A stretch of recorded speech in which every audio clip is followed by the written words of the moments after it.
এই মুস্তফা ভাইয়ের তেন দিছে। এবারে মুস্তফা ভাই আনোয়ার ভাইয়ের ফোন দিয়া আনাইছে, আনোয়ার ভাইয়ের ফোন দিয়ে আনাইছে ওই এলাকার মেম্বার, মহিলা মেম্বার খেতানেরও আনাইছে। ফোন দিয়ে আনে তারপরে কইছে হরে আমার আমি জবানবন্দি নিছে হেতারা নিচারা হয় হেরে জিজ্ঞাসা করছে শরীর সব কি হাসা কিনা, সবই হাসা।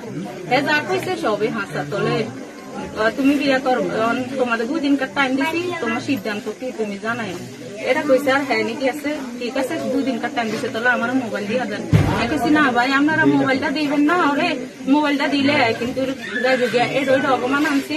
মানে আজ 4 বছর ধরে আমি হের লগে কথাবার্তা বলি, হ্যাঁ আমার বিয়ে করবো করে আশ্বাস দিছে, এখনো অন করে বিয়ে করতো না, এমন করে বিয়ে করতো না। অন্য অন্য এলাকার যে মেয়ে স্যার হরে এই আমার তো পরে মন্ত্রী আছে না মেম্বার মন্ত্রী আর ওই মুস্তফা ভাই হুদ্দানে তারা হুদ্দান মোবাইলটা দিয়েছে। আরে সেদিন তো আমার সাথে কথা বলছে, তোলা আমরা দুজনে মিটমাট করে লাগি তোলা আইও আমরা তোলে বিয়ে শাদী কইরা তারপরে এলাকায় একদম ঠান্ডা হয়ে যাই।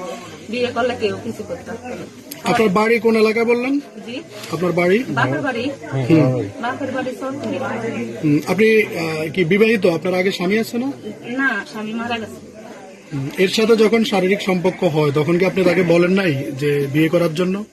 জি বলছি, অনেকবার বলছি। এই বিদেশ থেকে আসার পরে কি পুনরায় আপনাদের সাথে দেখা সাক্ষাৎ হয়েছে? হ্যাঁ দেখা সাক্ষাৎ হয়েছে তো, মানে 3 কেন কই না করিমগঞ্জ, সাতপুরে, গীতগালান দিয়া, রূপসা।